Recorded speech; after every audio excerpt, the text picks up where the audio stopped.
금요일 새벽에 나오신 성도님들을 예수님의 이름으로 환영하고 축복합니다. 오늘 하나님 말씀은 마태복음 11장 1절부터 15절 말씀을 의심, 말씀, 믿음, 은혜라는 제목으로 전하도록 하겠습니다. 예수께서 12 제자에게 명하시기를 마치시고 이에 그들의 여러 동네에서 가르치시며 전도하시려고 거기를 떠나가시니라. 요한이 옥에서 그리스도께서 하신 일을 듣고 제자들을 보내어 예수께 여짜오되 오실 그이가 당신이 오니이까 우리가 다른 일을 기다리오리이까. 예수께서 대답하여 이르시되 너희가 가서 듣고 보는 것을 요한에게 알리되 맹인이 보며 못 걷는 사람이 걸으며 나병 환자가 깨끗함을 받으며 못 듣는 자가 들으며 죽은 자가 살아나며 가난한 자에게 복음이 전파된다 하라. 누구든지 나로 말미암아 실족하지 아니하는 자는 복이 있도다 하시니라. 그들이 떠나매 예수께서 무리에게 요한에 대하여 말씀하시되 너희가 뭘 보려고 광야에 나갔더냐? 바람에 흔들리는 갈대냐? 그러면 너희가 뭘 보러 나갔더냐? 부드러운 옷 입은 사람이냐? 부드러운 옷을 입은 사람은 왕궁에 있느니라. 그러면 너희가 어찌하여 나갔더냐? 선지자를 보기 위함이었더냐? 옳다. 내가 너에게 이르노니 선지자보다 더 나은 자니라. 기록된 바 보라 내가 내 사자를 내 앞에 보내노니 그가 내 길을 내 앞에 준비하리라 하신 것이 이 사람에 대한 말씀이니라. 내가 진실로 너에게 말하노니 여자가 낳은 자 중에 세례 요한보다 큰 이가 일어남이 없도다. 그러나 천국에서는 극히 작은 자라도 그보다 크니라. 세례 요한의 때부터 지금까지 천국은 침노를 당하나니 침노하는 자는 빼앗느니라. 모든 선지자와 율법이 예언한 것은 요한까지니 만일 너희가 즐겨 받을진대 오리라 한 엘리야가 곧 이 사람이라. 귀 있는 자는 들을지어다. 아멘.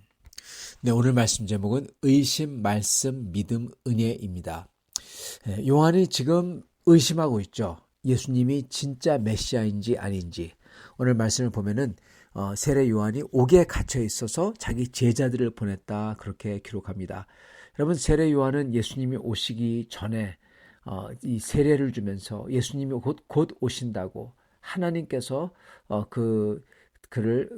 예수님을 통해서 이 쭉정이와 알곡을 가르신다고 그렇게 선포했던 사람입니다. 그러면서 예수 그리스도가 곧 오신다. 그리고 그가 하나님의 모든 심판을 하나님의 모든 뜻을 다 이루실 거다. 나는 그의 신들매도 들기가 어렵다. 그렇게 말씀했습니다. 자, 그런데 그 세례 요한이 옥에 갇혔어요. 그리고 예수님께서 오셨는데 예수님께서 하시는 것을 보니까 어떻게 느꼈을까요? 여러분 세례 요한은 지금 옥에 갇혔습니다.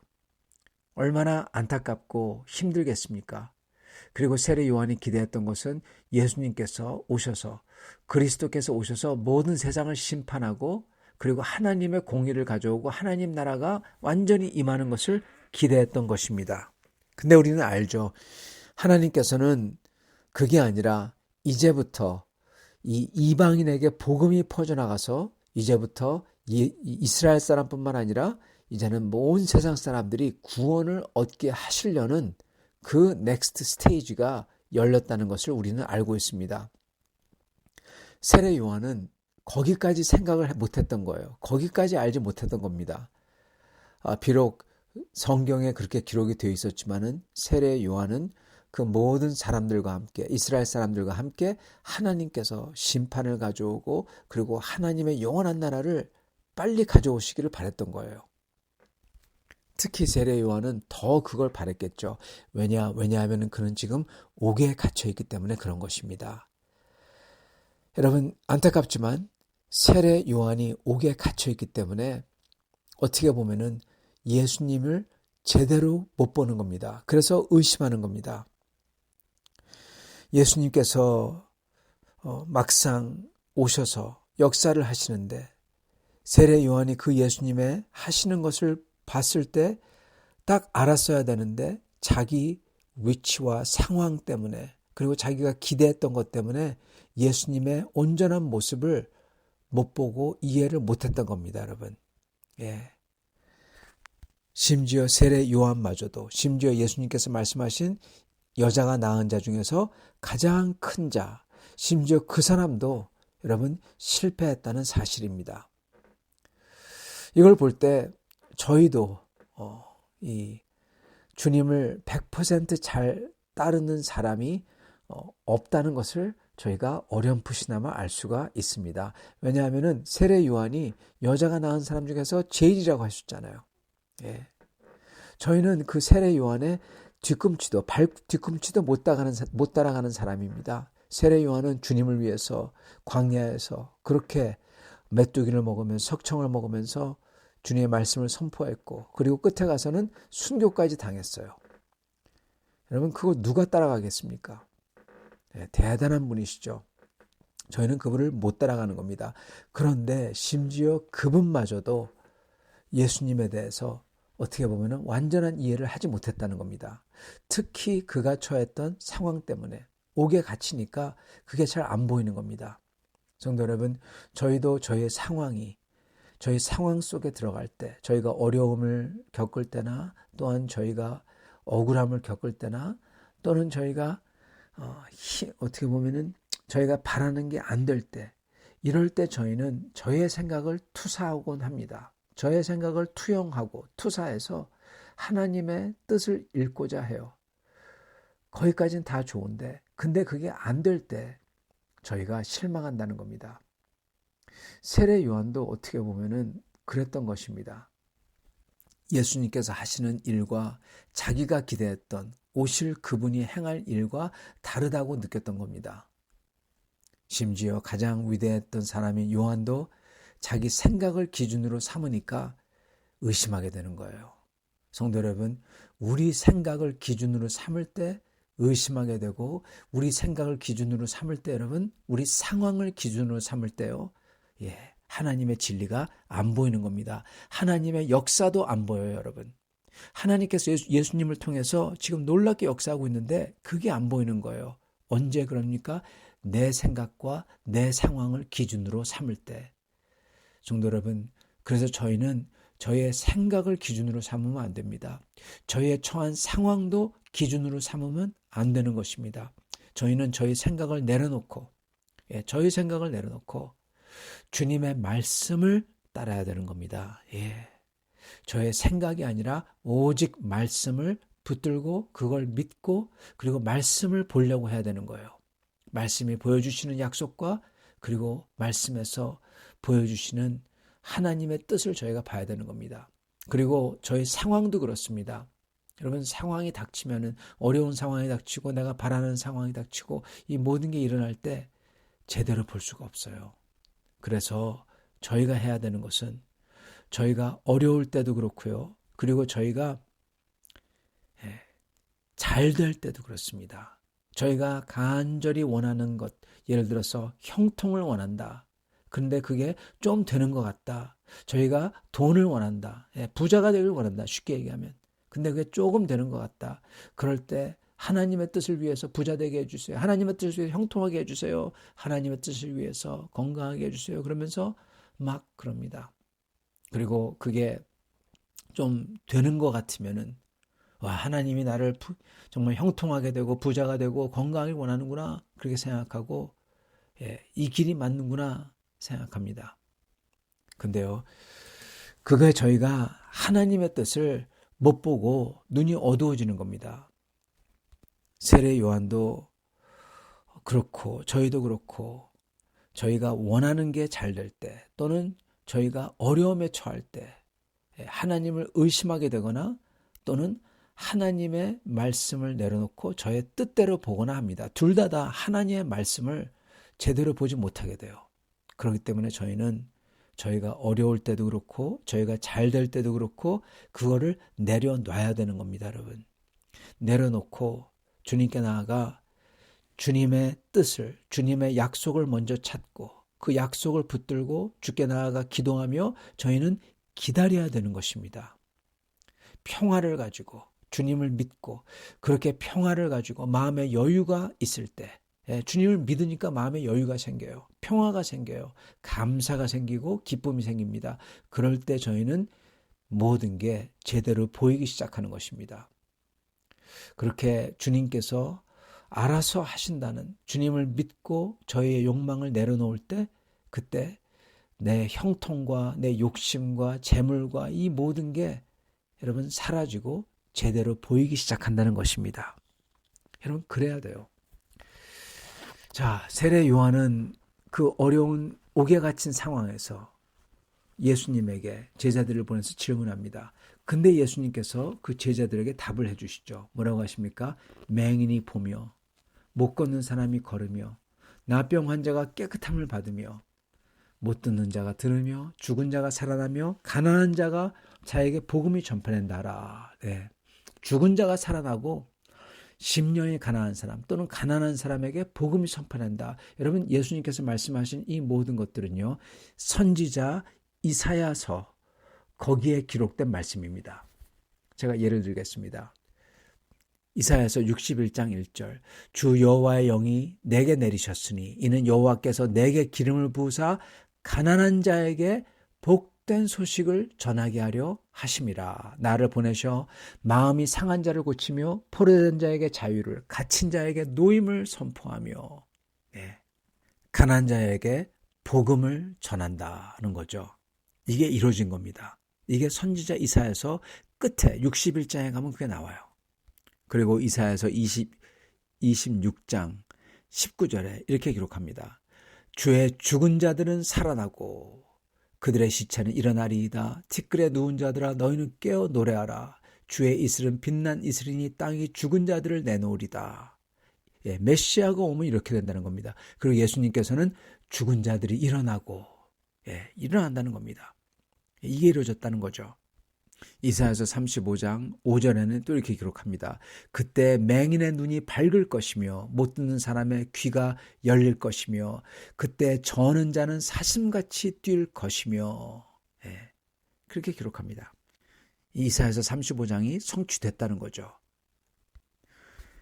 즉 예수님이 하시는 게 그 당시 이스라엘 사람이 기대했던 거나 세례 요한이 기대했던 그렇게 심판을 가져오고 그리고 하늘에서 불이 내리고 그러는 게 아닌 것 같아서 실망하고 나를 옥에서 언제 꺼내주시나 그렇게 생각하고 힘들어서 그 속에서 보니까 안 보였는데 예수님의 말씀은 뭐냐? 선지자 이사야서 성경을 봐라. 성경에 있는 그대로 지금 일어나고 있다. 지금 그렇게 말씀해 주시는 거예요. 그리고 그걸 들은 요한은 어땠을까요? 물론 기록에 나와 있지 않지만 그걸 듣는 순간 깨달았을 겁니다. 그리고 뉘우쳤을 겁니다. 주님, 내가 원하는 대로 주님이 역사하는 게 아니더라도 내가 원하는 시기에 주님이 역사하는 게 아니더라도 그러나 성경 말씀대로 이루어졌군요. 성취가 됐군요. 주님의 메시아가 틀림없군요. 그리고 자기가 원하는 것, 심지어 옥에서 나가는 것, 그리고 옥에서 이제 곧 죽죠. 근데 옥에서 죽는 것마저도 그리고 살아나가는 것마저도 다 내려놓는 겁니다. 그래서 세례 요한이 대단한 거죠. 그래서 예수님께서는 세례 요한 보러 그가 선지자보다 더 나은 자라고 하시고 그게 바로 앞으로 올 엘리야라고 했던 바로 그 사람이고, 그리고 이 세례 요한이 바로 예수님 앞에 보냄을 받아서 예수님의 길을 준비하라 했던 바로 그 사람이라는 겁니다. 성도 여러분, 심지어 엘리야마저도 이런데 하물며 우리야 어떻겠습니까? 그래서 저희는 저희의 판단을 믿으면 안 되고 오직 주님의 말씀을 붙들고 그리고 주님이 약속한 대로 그 하나님의 나라가 임할 때까지 저희는 주님의 약속을 믿고 이해하지 못하고 알지는 못하더라도 그 약속대로 기다리며 주님을 따라서 한 발자국 한 발자국 따라서 살아야 되는 것입니다. 그게 믿음의 삶입니다. 그럴 때 주님께서 약속하시는 놀라운 말씀이 있는데 이게 뭐냐? 이렇게 기록합니다.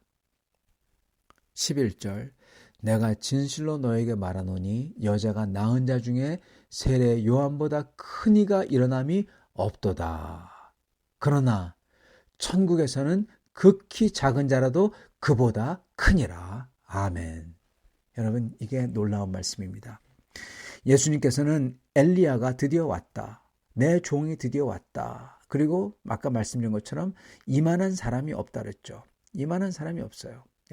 예수님을 위해서 그렇게 광야에서 선포하고 그리고 끝까지 믿음을 가지고 있고 그리고 심지어 순교까지 당하는 이분. 이런 분이 없죠. 그러나 예수님께서는 천국에서는 극히 작은 자도 이보다 크다는 거예요. 이게 무슨 뜻일까요? 성도 여러분, 이 말은요, 바로 은혜입니다. 믿는 자에게 주어지는 은혜입니다.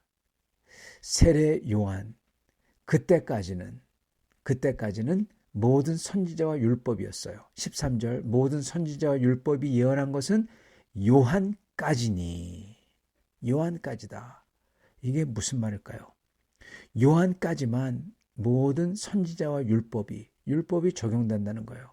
즉 이제부터 요한 이후로부터는 예수 그리스도서부터는 이제는 이 복음이 율법을 가진 이스라엘을 넘어서 세상 끝까지 전파된다는 겁니다.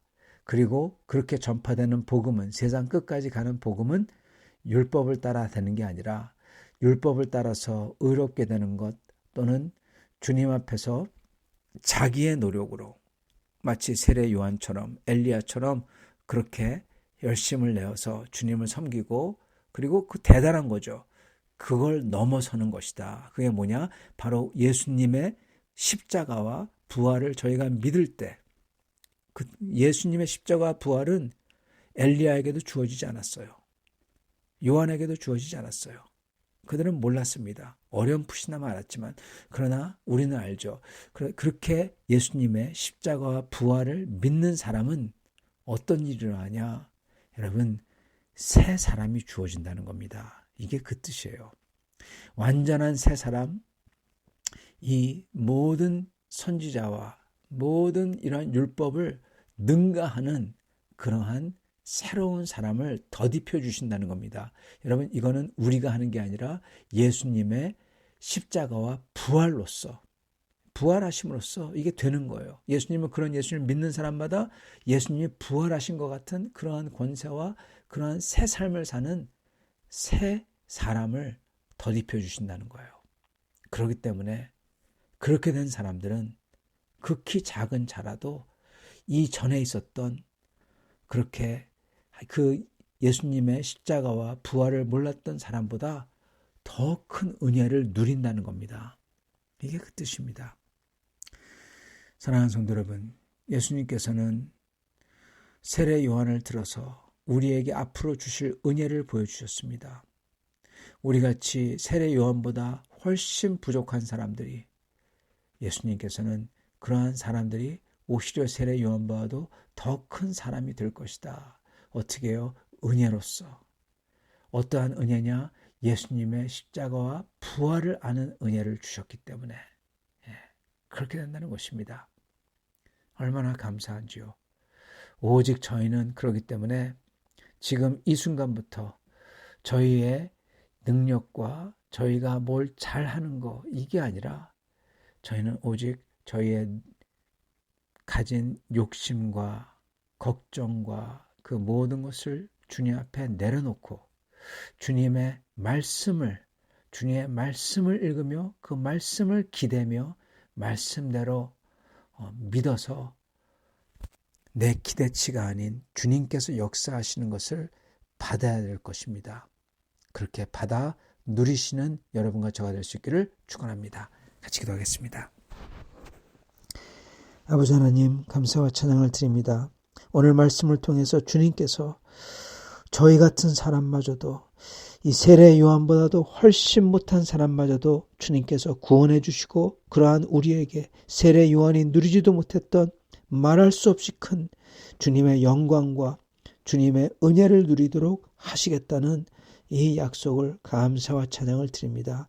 주님, 오직 저희가 세례 요한처럼 주님을 어떤 때는 의심하기도 하지만 그렇지만 저의 생각과 저의 상황과 저의 걱정을 저의 욕망을 다 내려놓고 오직 주님의 말씀을 믿고 그 말씀을 따라서 기다리는, 그래서 주님과 한 발자국 한 발자국 동행하는 주님의 귀한 성도를 되도록 축복하여 주옵소서.